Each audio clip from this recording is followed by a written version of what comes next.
So we're very honored to have our five guests here today, and I'll introduce them to you. First, we have Günther Groissböck, right? Very good. He told me I pronounced his name 95% correctly, so I'm happy with that. Right. Peter Mattei. Right. Michelle DeYoung. Right. Frank van Aken. And Eva-Maria Westbroek.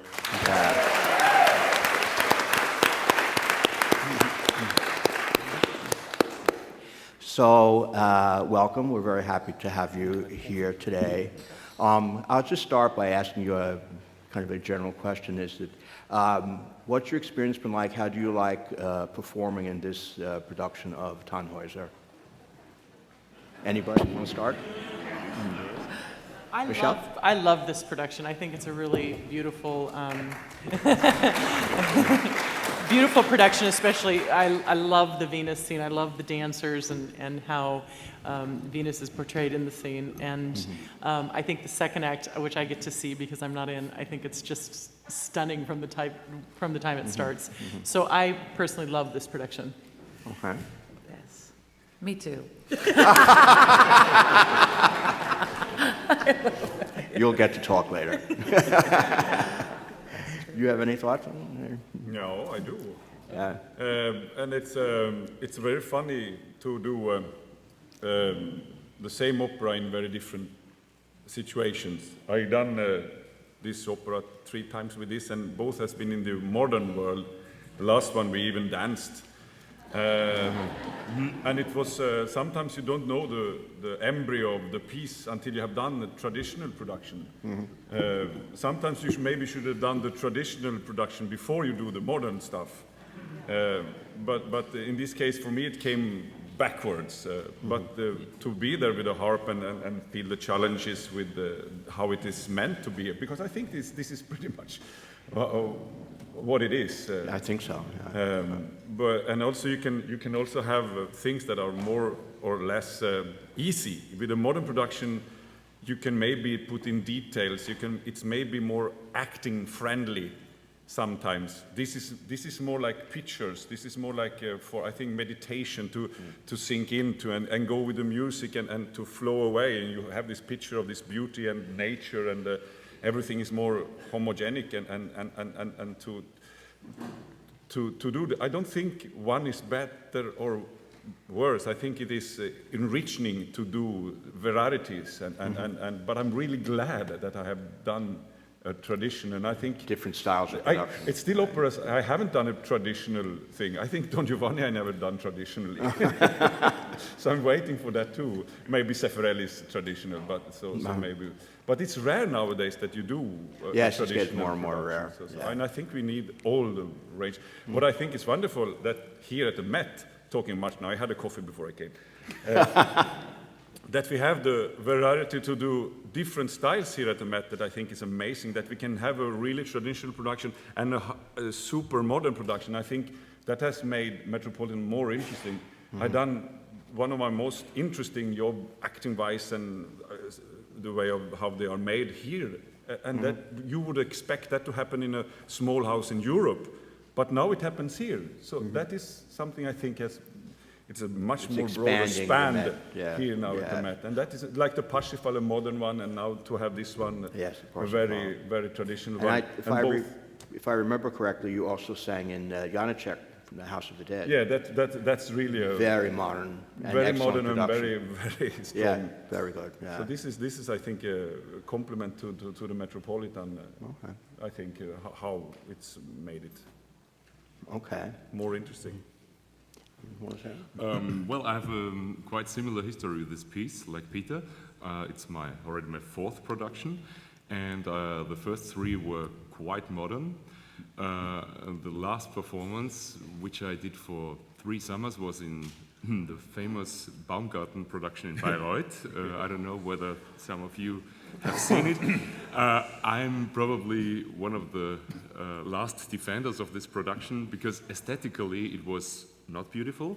And I will never forget the reaction of the public in the opening night in 2011, because those who have sung in Bayreuth, or also people who know the acoustic advantages of this house should also know that the acoustic not works only in this direction, but also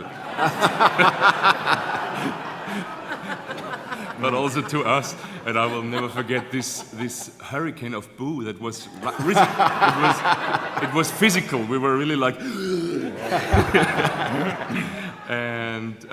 but anyway, I mean, aesthetically I didn't like this production also, but the way of acting and what was going on, I liked it very much, and I play a little bit the Advocatus Diabolus.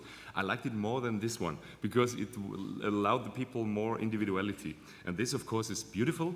It's a kind of meditation. You can, especially the third act, is just letting the music tell.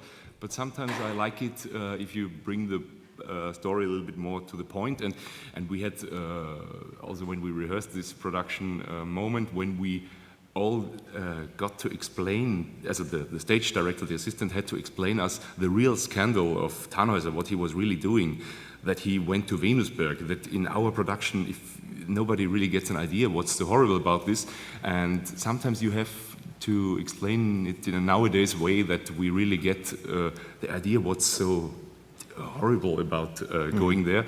And in these old productions, sometimes you don't really get this. It's just, yeah, well, we are all upset, but you don't really know why. and so, but of course, sure, I love this production. And the thing also, what I have to say, in my time when I was a student in Vienna, there was I think it was almost the same production in Vienna, also by Otto Schenk. I think it was also the same set, and I was always dreaming about being in this set. Yeah, especially. when you're preparing a role, when you're thinking about singing, you have roles with such different character, like the saintly Elisabeth and the out-of-control person in Shostakovich. How's your thinking about preparing for the role? How do you go about doing that? There's such different characters. Yeah, very different, and also very this beautiful. It's really wonderful to do something so different. Yeah. Actually, I really love this challenge, and also it's this Tannhäuser is so beautiful, and I don't know. I always try to look at the character and see what she's about, and try to go there. And there's always, every production has its own pros and cons and whatever. But this, for me, the special thing about this one is that we get to work with Levine, and that I think he's very special, and he gives us, I don't know, it feels very special to work with him. So I find that the big thing about this, to be on that stage, and also that I really, we went also here in the Met, we went to see the Turandot production, and this, it was so amazing, and I feel that we lost that a little bit in Europe, this total experience of what opera can be like, that it's not only you know, music and voices and acting, but that it's also visually like an artwork, you know, and overwhelming, and it's this complete experience, which just... So did you go back? Yeah, we went back, yeah, to see it again and to live it again, because it's... that's amazing, and I haven't seen it. I just saw the first act, which was wonderful, in the Tannhäuser, and I hope it has some of that you really just get into the music and get the complete, I don't know, sensation. Right. I have a question that I would like each one of you to answer, which is, do you have like a dream role, something that you really are like dying to sing and haven't had the chance to do it yet? What would you think of in that category for yourself? Michelle, you want to start? Dream role, not knowing if I'll ever sing, would be Isolde. Dream role that I think I could sing, Ariadne. In the performance, right? How strong a sense do you have of everything that's going on stage? And you know, you have, whether it's Wagner or Berlioz or whatever, there's a lot going on stage. So what's your relationship to the whole when you're focusing on doing your own role? when you're performing, you try to be in your role and in your story, and you perceive what's important for your part. And if you start to really think about what's happening, then you lose your focus, I think. I think it also depends on the production, because like in this production, I'm very aware of everything going on, and I would assume that you are as well. But you know, when you do, like we were talking about the modern productions, I did Parsifal at Bayreuth, and there was so much on the stage that it was, I'm not actually sure I was seen. And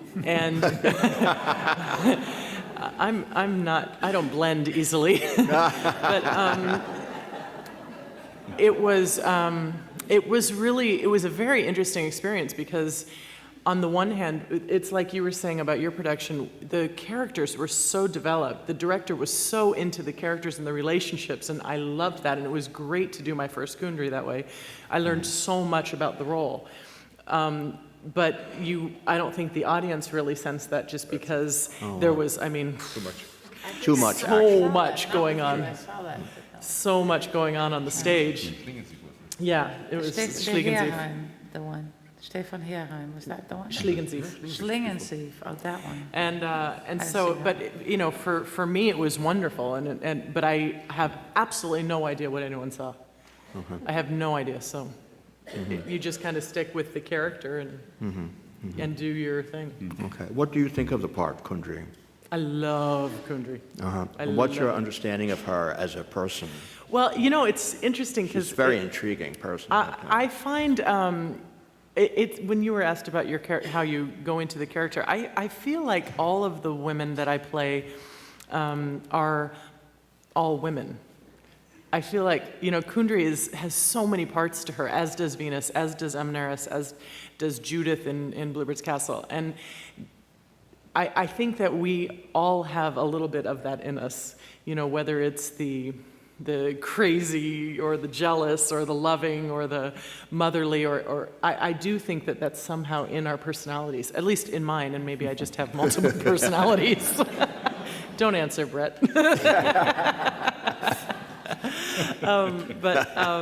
So then I like that. I love to find the different, and even in Venus, it's so compact, but still she has so many different parts to her personality in that one scene. Other singers here have roles like that where you feel like you can really let it out, where you can really like. Ox, that's for you. Ox, right? Okay. Right. Yeah. I think Baron Ox was written just to build the bridge from Don Giovanni to the modern. As far as you read the letters between Hofmannsthal and Strauss, they are referring to Don Giovanni, and that's the basic misunderstanding a little bit in this good old Otto Schenk pattern production where he's this fat guy and hanging around. Right. Actually, he's a little bit kind of Don Giovanni. That's the thing with Ox for me, because it's the closest way of expression to my home language that I can get to, and that's the funny thing. And if you have a conductor or an audience which really get this line in between what you are saying, it's fantastic. And that was one of the secrets of the Salzburg production with Franz Welser-Möst conducting, because it was hard for me not to start to laugh, because you can deliver spontaneous things. It's not like if I sing Russian or Czech, I did lots of Rusalkas, the Vodnik, and I also did Boris Godunov in an almost Russian cast, which was challenging, and it worked well, and the people said it's good, it's phonetically it's good, and you feel it, but you always have that kind of glove, this kind of sterile, I don't want to call it a condom, but it's a little bit like this, you touch the thing, but you don't really get to it. I don't think anyone has ever used an analogy like that here before. No, but that's the thing with language and opera. Did you sign the paper? Oh my God. No, but it's seriously it's a very intimate thing what we are doing. Well, you know, Wagner wanted to call this opera the Mount of Venus, so you know, it's like. Yeah. But you know, of course, I don't speak Austrian German at all. But I know from having read that libretto uses quite a bit of Austrian dialect and slang in it. So it's, and I how understand it's the point. used, it's very sophisticated. The way how he speaks with the Marschallin is another thing. How he speaks with the Wirt in the third act, the guy in the restaurant. Right, He's very rude with this. He shows his position very tough. being rude. Like Don Giovanni with Mazzetto. He's like, well, this is a guy from the countryside, and this is fantastic. And to approach people really, that helps a lot to be as authentic as possible. And the closer you get, and your own language is of course the closest, that helps a lot. Sure. Right. What role did you sing in Boris Godunov? Boris. Yeah.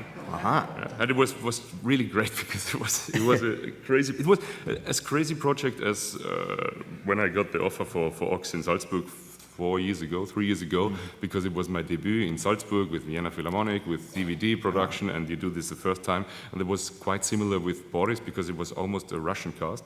There was only Stefan Margita was Szujski, he's Czech, but he's also speaking the language fluently. I don't speak any Russian. I was just learning it by rote.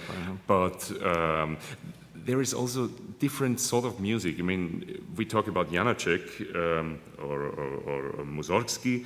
Everybody has his own language, and sometimes music helps to get easier over this bridge of the language, and it helps because it's sometimes you have this wave where you just can surf on it, the music wave, and then tiny little things in the music are not so delicate. But if you take, on the other hand, a Schubert song, a very simple Schubert song like Heidenröslein or the Forelle, if you don't speak the language there, or if you're not really perfect, then it's hard because you cannot hide. What productions do you have planned to participate in?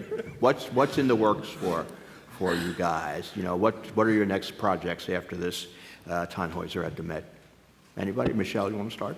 What's the next thing? I do a lot of concerts. So I always do more concerts than I do staged opera. And so I do I'm actually doing a nice tour with Jaap van Sweden of the first act of Valkyrie in Europe. And I'm also recording Valkyrie with him. I'm recording Fricka. So I'll be singing both roles. And other things, just concert. I'm not just, but I do a lot of concerts. Okay. No, what's up for? I'm going to London to sing Cavalleria Rusticana. Which is exciting, in a new production. And then, La Vallie, which I'm really excited about. The whole production in Monte Carlo. Have you done it before, or will it be the first time? I've done it in concert, and it's an amazing. You know, everybody knows the aria because it's so beautiful. It is so beautiful. It is amazing. Yes. Wow. It's a bit of a weird story because it's with the Tyrol and they all have avalanches and it's like, how are you ever going to put that on a stage? But the last act especially. Have you seen the movie Diva? Yes. Yeah, I love that. Yeah, I love that movie. Well, anyway, but the last act is spectacularly beautiful. A lot of it is, the music is divine, so I'm looking forward to that. Yeah, it's really a shame that he didn't have a longer life and to write more pieces, you know, because he's a terrific composer. Amazing, Yeah, amazing. Very special. Yeah, okay. Peter, what's up for you now? I have, in Stockholm, they celebrate Sinatra's 100 years at the opera. So we do a concert with Sinatra songs. With what? Sinatra songs. Sinatra song. Yes. In Swedish or? In Swedish? No. You see? It would be fantastic in Swedish, but no. We do. So I'm looking really forward to that. Okay. It's going to be so fun. Yeah, that will be fun. Yes. And for you, what's next up? Until Christmas, I only have concerts. I'm heading right after the last show in the evening via Frankfurt to Berlin, because I have Verdi Requiem, then Winterreise, then Creation in Rome, and then at the end of the year we start rehearsing Nabucco in Berlin, then we start rehearsing Meistersinger in Paris in January, Pogner, and then we have Lohengrin in Munich again, and then we start some concerts again, and then we start Rosenkavalier in Milano, and so the season is good, but it's not as tough as it was in, I don't know, 2012, for instance, where it was just, I didn't even know where I am. It's quite, it's acceptable. Well, we're just about at the end of our time together today, and I would like to thank all of you, first of all, for coming to visit with us today, but also for the wonderful work that you're doing in the Tannhäuser at the Met, all right?